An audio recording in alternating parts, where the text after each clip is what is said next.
Well, hello and welcome to our No-Till Tuesdays webinar. This is our final presentation in our series of 4 webinars.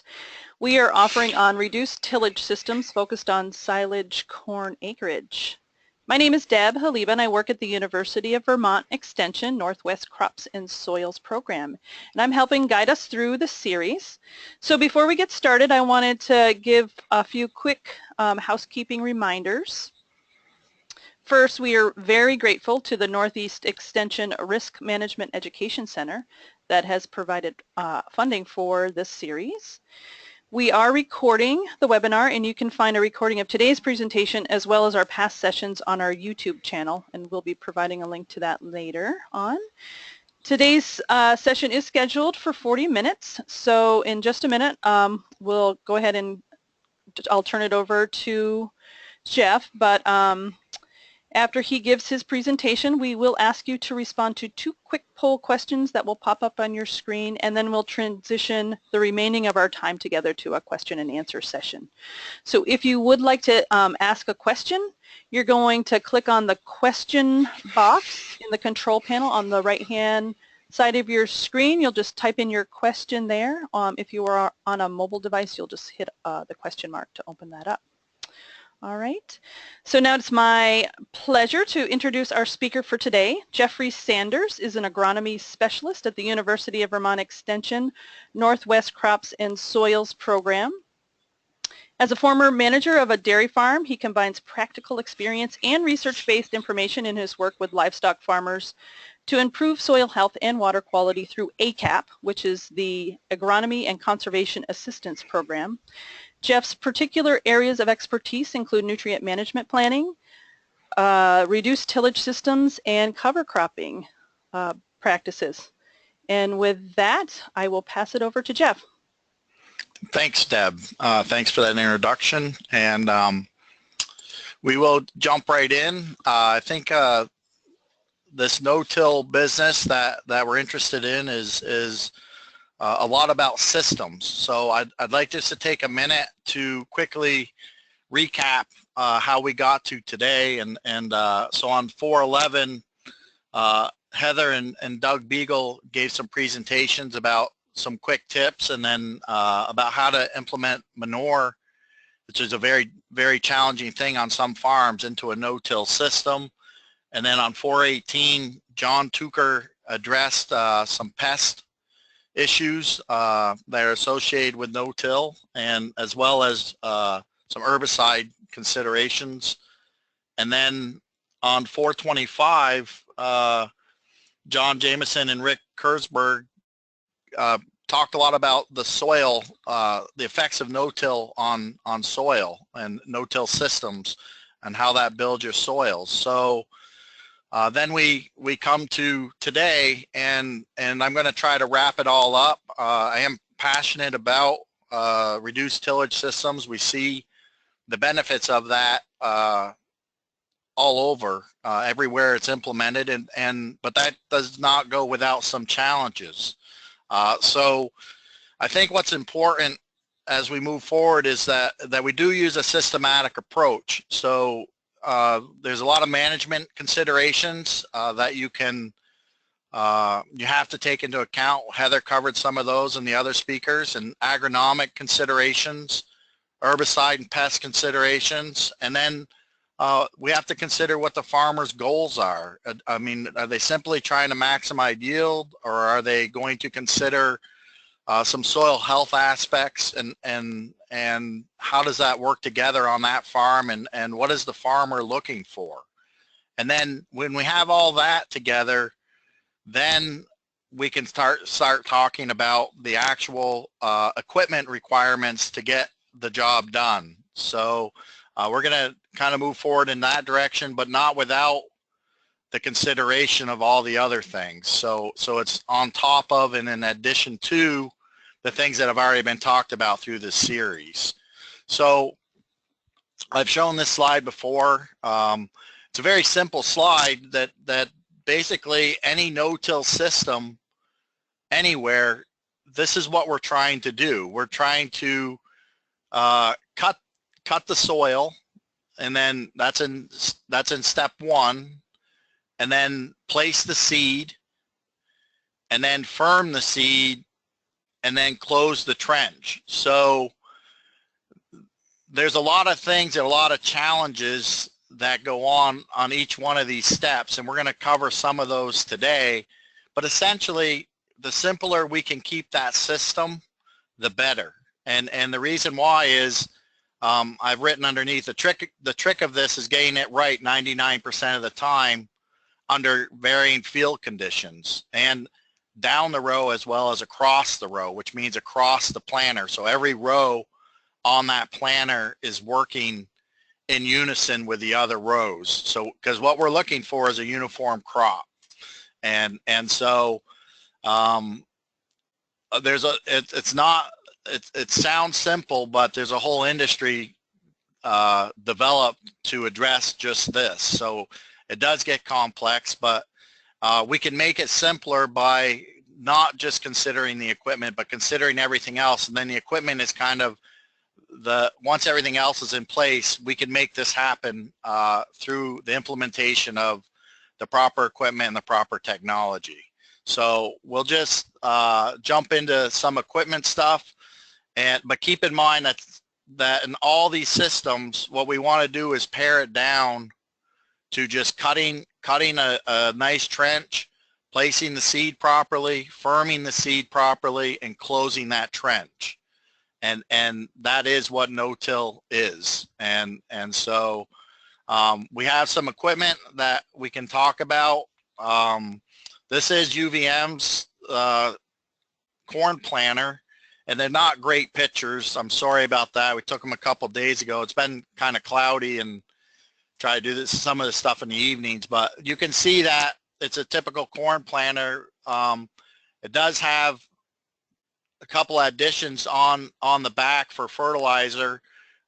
We have 2 fertilizer systems on this planner, as well as hydraulic down pressure now, and precision seed placement, which is it's all trying to do those 4 steps better. You know, we need to feed that seedling. We need to cover the trench, so we have special closing wheels back here. The thing that's new on this planner that we'll talk about in a few minutes that I don't have a great picture of here is that we do have a ZRX Dawn roller crimper on the front, which we have not used, but we are going to experiment on a bunch of acres, a few hundred acres this spring, we're hoping. So that's some new technology. But so what's important here to think about the planner is it doesn't really matter what brand planner it is. It can be green, blue, or red, but it's how the planner is working in the soil that's important. And they all do the same thing. They all do it well. But for no-till, they have to do it very well. So we need to pay attention to that. There's other kinds. I typically work in a corn system, but it's all the same. No-till is no-till, whether you're planting grass or grains. So these are a couple of UVM's no-till drills, but they all do the same thing. We're dropping seed and putting in a trench and covering it up, and so there's a lot of different ways to do that with a bunch of different crops. So this is for these pictures here are putting in a cover crop post-harvest, and this drill here gets used a lot for doing reseedings into standing grass, particularly organic farmers trying to boost legumes. We seed a lot of clover and alfalfa with this. And some unconventional farms, they may spray out the crop and go in, and organic farms, they may try to graze it down real short or mow it short to try to give the seed a chance to compete. So we've had very good success. These things get used very often. We have a long list of people waiting to use them this spring. Here's another no-till piece of equipment. 2 of them. These are InterCedars, and so we seed the cover crop into the standing corn crop, but essentially it does the same thing. You can see that it drops the seed down here, and then you have disc openers and packing wheels. It's the same system, looks different, does the same thing. We're trying to incorporate the seed, get good soil to seed contact, and this is doing it between the corn rows. And the machine on the trailer right here is new. We've never used it. We purchased it through an ERP grant, and we're looking. This is from Don Biologic down and came out of Pennsylvania, and we have a bunch of acres to run that on, and so it's no-till. This is another way to no-till. So I'm going to switch gears a little bit and talk about corn planter modifications, which some people may be interested in. There was some questions about heavy residue, different planting conditions, and so any corn planter can be modified to plant no-till. There's a few things that are important. One of the things that's important is clearing the residue from in front of the seed opener, the V opener they call them right here. This is a Yetter floating row cleaner, and what happens is these teeth just ride on the edge of the ground, and they just throw the debris off to the side, and so that cuts down on hairpinning and other issues that are associated with no-till. It's a great improvement over having nothing. Some people have coulters. There's two schools of thought on coulters. Some people love them, some people hate them. I think in lighter soils they make less of a difference. They don't really matter. I think if your soil's moist and heavier, I think coulters are detrimental to the process of cutting a slot, placing a seed, firming the seed, covering the slot. And because what they do is they create a zone of influence in front of the V openers. And so what you do is you get into maybe mudding up a little bit or whatever. It's not needed, I guess is what I'm saying. We have a few other things. This is a Keaton seed firmer. There's other firmers, there's rebounders, there's other things, but this is what pushes the seed down into the bottom of the trench. And one thing that we've put on our planter is this is a Mojo wire. It's like a $7 thing. It adds tension to this to make sure that seed is getting placed into the bottom of the trench well. Here's a Thompson closing wheel. So the hardest thing we have in heavy soils is closing the trench. And so we'll get into that in a second, but here is a Thompson closing wheel, which seems to work pretty well on heavy soils. Maybe it's not needed on lighter soils. Then you can get into different fertilization systems. This dribbles nitrogen off the back of the planter to help supplement the nitrogen deficit that we have from not tilling the soil. We recommend adding a little nitrogen at planting, and this is one way to do that. Placing it in 2x2 in front is also very good. But this is simpler and cheaper to do if your planter doesn't come already equipped with that. So, and here's a picture of a demonstration that we've done at places where we show different planting setups. This is off the drill, and this is off of the corn planter, and we just work through how they work in different scenarios. But it's just an example of hands-on going through the process of showing people how these planters work.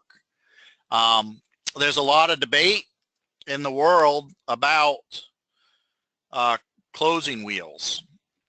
And as you can see from this slide, which I got some help from a coworker who's done more work on it than I have, there's a zillion different options for coming up with a closing wheel, and it's super debatable as to which one works best for you.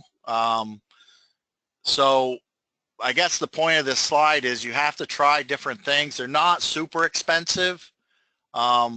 I do know that spoked wheels work better in heavier soil than just a round rubber wheel like this setup here it'd be a fairly typical setup with 2 rubber wheels, which may work fine in light soils that are dry and not too hard, but not so well in some of the soil types that we have in the Champlain Valley.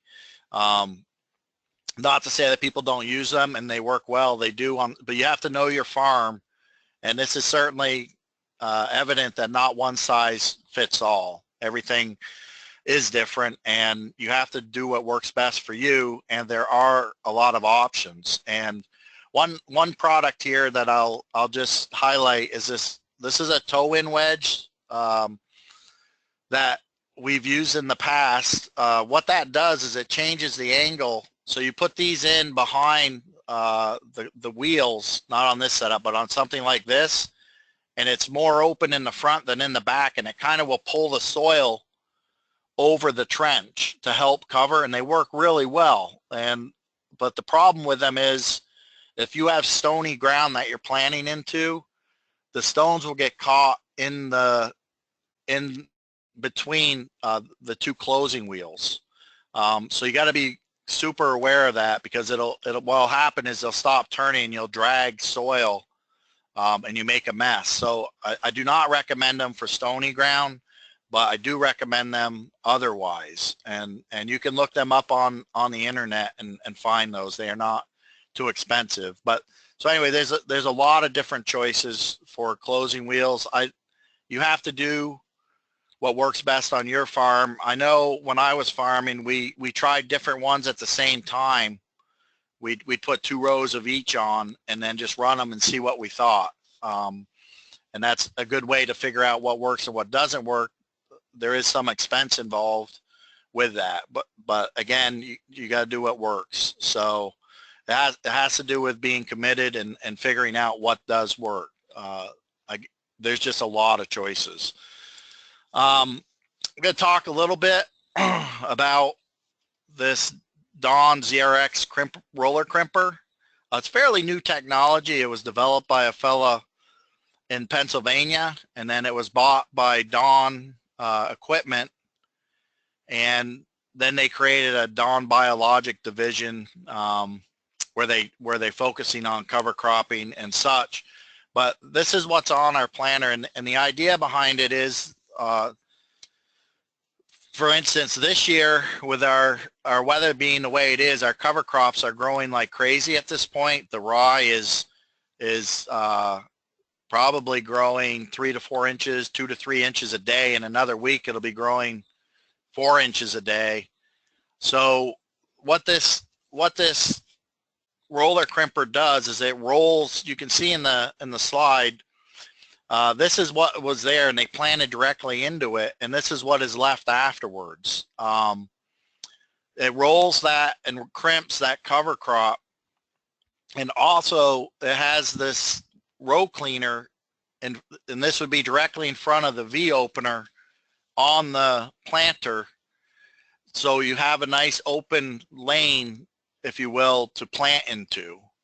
And so we're really excited to try this out, and I think we picked the right spring, because the cover crops are growing, and the folks here were really wet, so nobody can get on their fields to do anything. So by the time this weather clears up, there'll probably be quite a bit of demand for it. So we're very hopeful. I think it'll leave a nice mulch between the rows, and we're gonna give it a go and see how that works. I know there's some interest in it. I think that it's I'm trying to think of the price. I think it's around $2,000 a row to have that installed.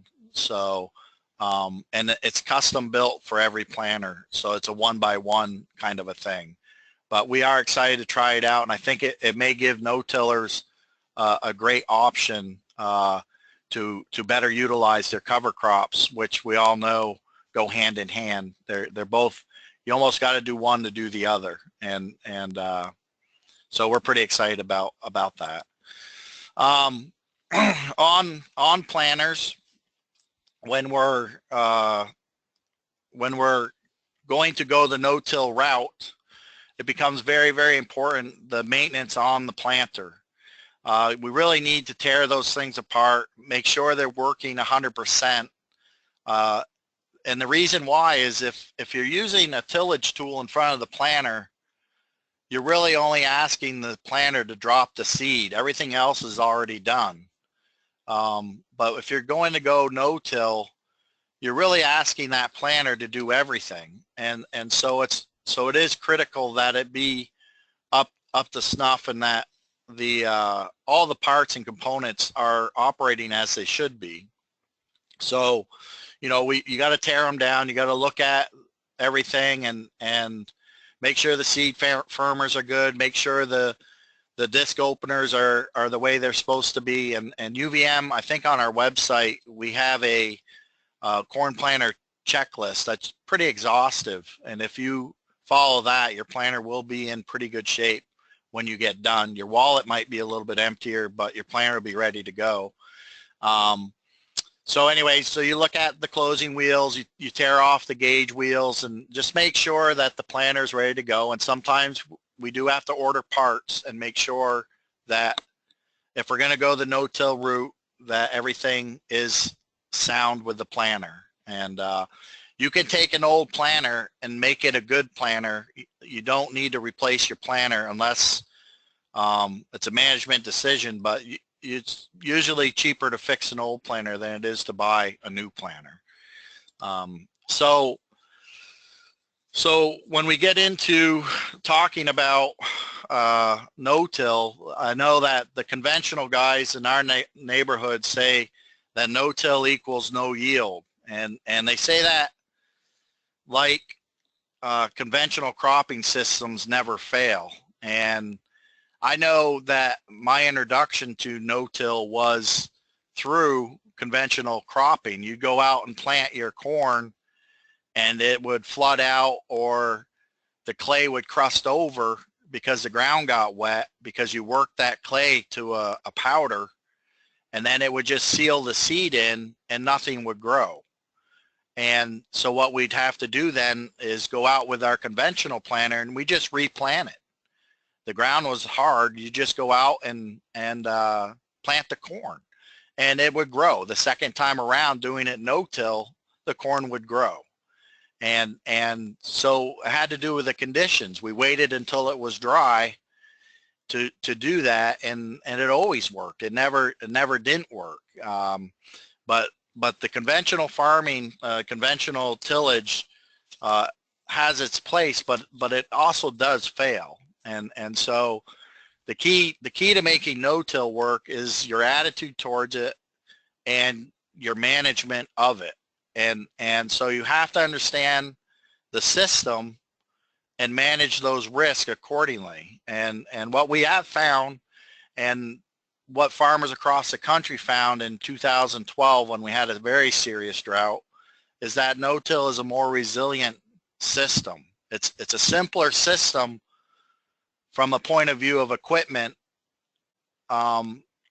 It does require more management, but it will match and out yield conventional cropping methods, especially in adverse years.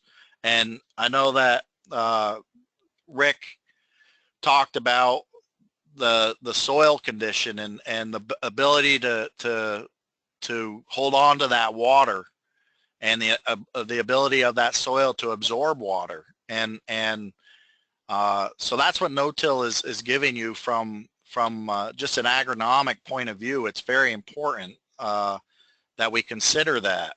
And so anyways, that's that. And so the other thing that we got to think about is, if you have someone who wants to try no-till, they want to become a no-tiller, and they approach you, these are some of the questions. I just went through this week, and the guy goes, well, I want to try out your no-till planner. And these are the questions that I asked him. I said, what's the drainage on your field? So it's all management. What's the drainage on that field? What's the texture and tilt of your soil? What's the rotation? Has it been in continuous corn? Or has it been rotated out? I say, does your field get manure? What's the fertility of your field? Is this a field that is a pasture that you're turning into a cornfield? Because I can tell you that it's not going to work. Is it a continuous cornfield that's been abused for years? Probably not going to work. How weedy is your field? How aggressively are you willing to address the weeds? It's not a no-till question. It's a management question, but if it's not addressed, it'll affect your no-till results. And because the seedlings don't want to compete with anything when they're starting out. And then can you get your field sprayed immediately after planting? If this is a cornfield and you're rolling down a cover crop, more than likely the cover crop will not be at the right stage in its development to be killed just by crimping. So we're going to want to spray that. And it's really important that we spray it right off after planting. We don't wait a week or 2 weeks. We're there the next day and get that crop sprayed off.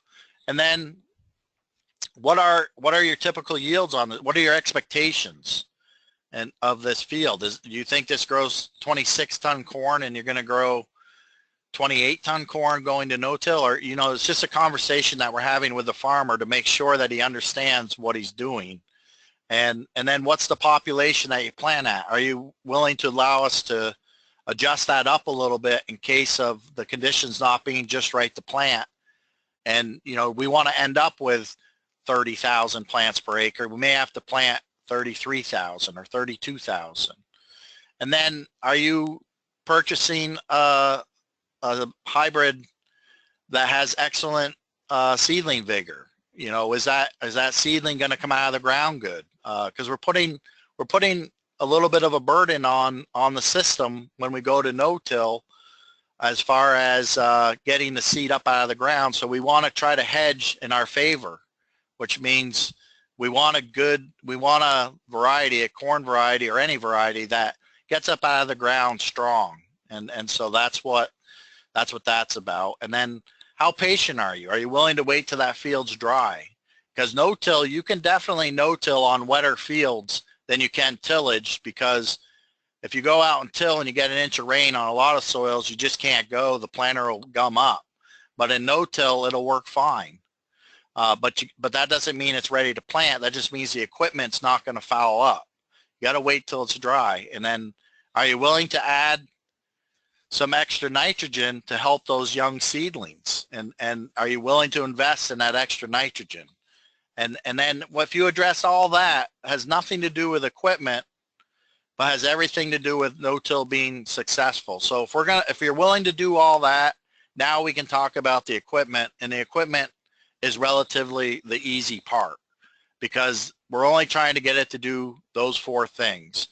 And the other thing I will mention, which I didn't mention earlier, is the down pressure springs on the corn planter are very, very important. I didn't have a slide of it, but when we're modifying the corn planter from a conventional planter to a no-till planter, we have to address the down pressure, because in that harder ground, that planter is going to want to come up out of the ground, and we have to keep the planter at the proper planting depth. So that's one consideration. So no-till can be done consistently, successfully. And the field on the left, this is a field of triticale that was planted. This picture I think was taken in January, but that was done with a drill, no-till drill, and it worked very well. And then over here we have no-till corn. It's not the greatest picture, but again, it's all up and it's all growing. And that's the job of the no-till planter, is to get the crop out of the ground. Once the crop's out of the ground and it comes out of the ground uniformly, everything else is management. So you have to manage the crop successfully after it's out of the ground, and that is irrespective of whether it's no-till or not. So the last slide here is a picture I took yesterday. So I guess if we're thinking no-till versus conventional tillage, it's 2 different systems with pros and cons to each one. And I think that through proper education and demonstration, the field on the left, the section of the field on the left is very easy to grow a crop successfully on. But if you were a farmer without the proper education and demonstration, you're going to choose the field on the right to farm into. So I just think, like, in wrapping this all up, we have to consider where the farmer's at and try to move them from the right field to the left field, and demonstrate to them that it'll work, and demonstrate to them that it has a whole lot to do with a whole lot of things other than equipment. But equipment is important, but at the end of a bunch of other decisions. And in our area, we are fortunate to have a no-till planner, and so we can go out and do the no-till with the proper equipment. And I do think having the proper equipment is very important. So I think, and just wrapping up, these are things that we would want to think about when we're considering doing no-till. And it's a lot more than just the equipment. The equipment is important, but a lot of other things have to be done correctly when we get there. And that's why no-till fails in many instances, is because we aren't doing our homework. It does require a higher level of management. But if you're willing to do that, the potential for increased yields and reduced costs and all the benefits that come will be realized on most all soil types. You may need different equipment for different soil types, but you still can do it. It'll still work. So that's the end of my presentation, and I'll open it back up to Deb, I guess. Great. Thank you so much, Jeff. Really appreciate it. Yes, as before we move over to our question and answer period with Jeff, we'd like to ask you to complete a very quick poll. Some of you are familiar with this. So each question will pop up on your screen, and here comes number 1. Did the information presented today help you better understand no-till farming? If you could click on one of those responses, that would be great. And we'll just zoom right through these so we have plenty of time for Q&A, okay? Excellent. All righty. Great. All right. Okay, and here comes question number 2. As a result of what you learned today, will you make a change on your farm, or how you advise farmers? If you could click on one of those responses, we'd really appreciate it. Excellent. Great, and we'll just wait a few more seconds here.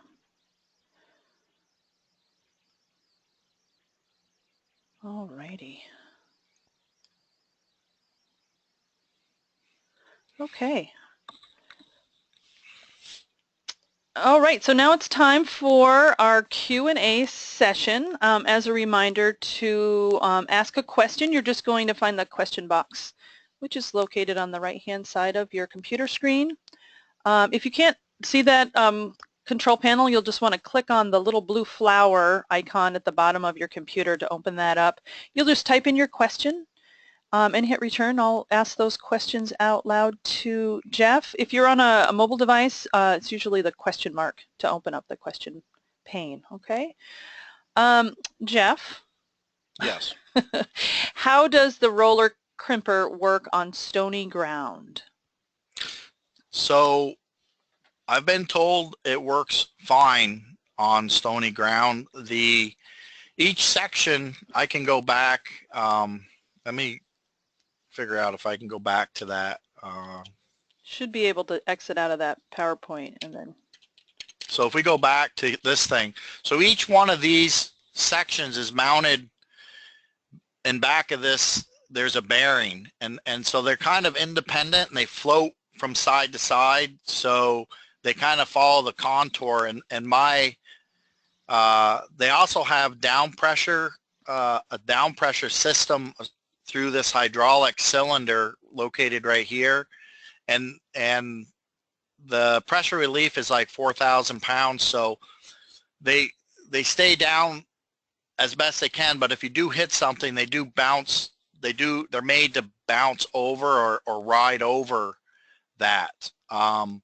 I will know a lot more in 2 weeks about how they do on stony ground, but I've been told by the manufacturer that a reasonable amount of stones are fine. But I mean, if it's a rock garden, probably going to have some problems. But I think generally speaking, they'll take a stone because they bounce up and down, not bounce, but they ride up and down if they encounter an obstacle in the field. So.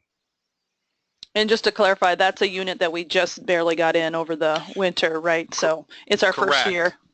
Yep. Trying it out. I've seen it run, but you know how folks demonstrate things. They always pick a nice field to do it on. So you don't know how it runs in the garbage until you're there. So. Jeff, do you have any comments on small grains for no-till, like barley or wheat?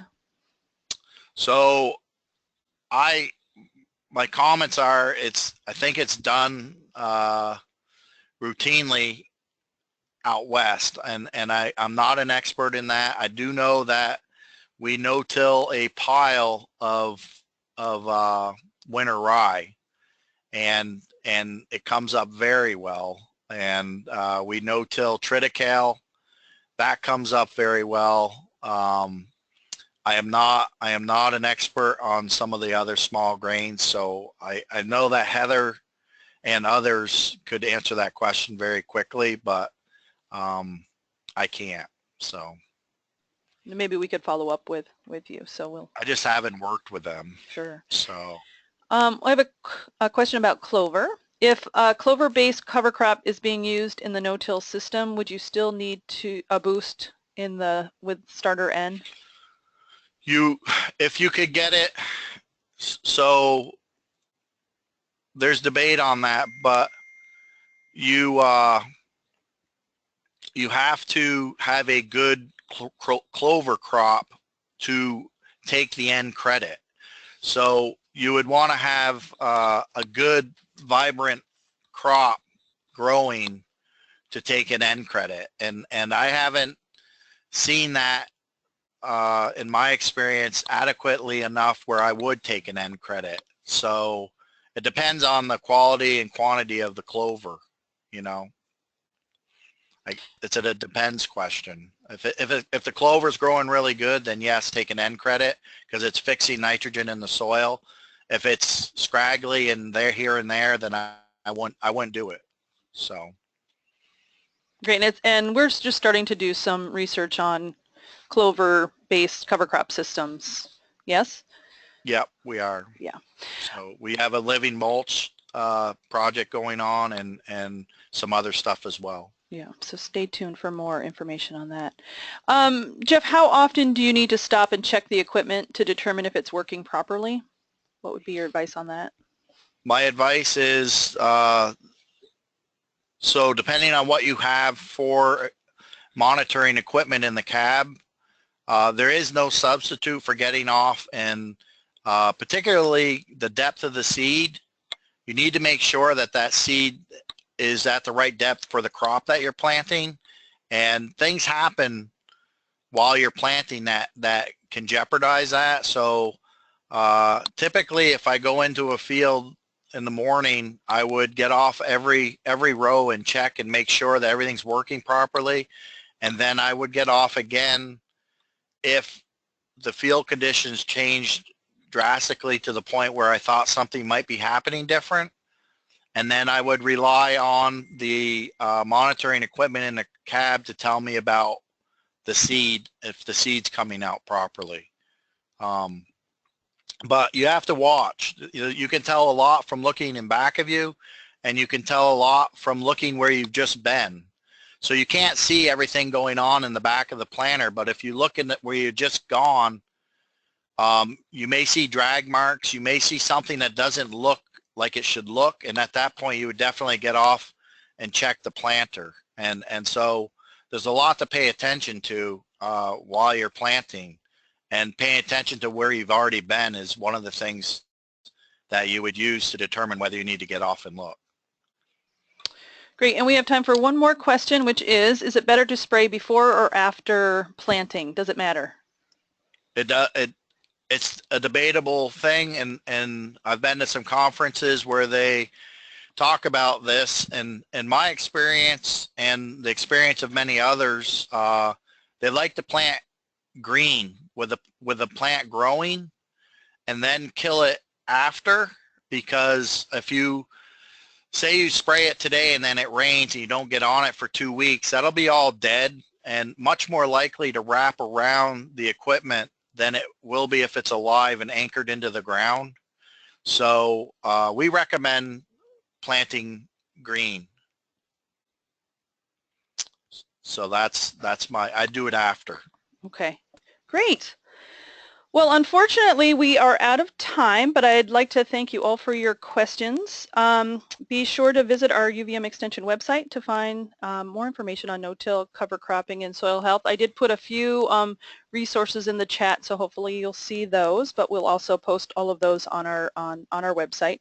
And also, as a reminder, you can also check out our YouTube channel for recordings of these webinars. Jeff, thank you so much for joining us. Thanks for having me. Yeah, and thank you all for coming. Have a great growing season. Take care, everybody. Thank you.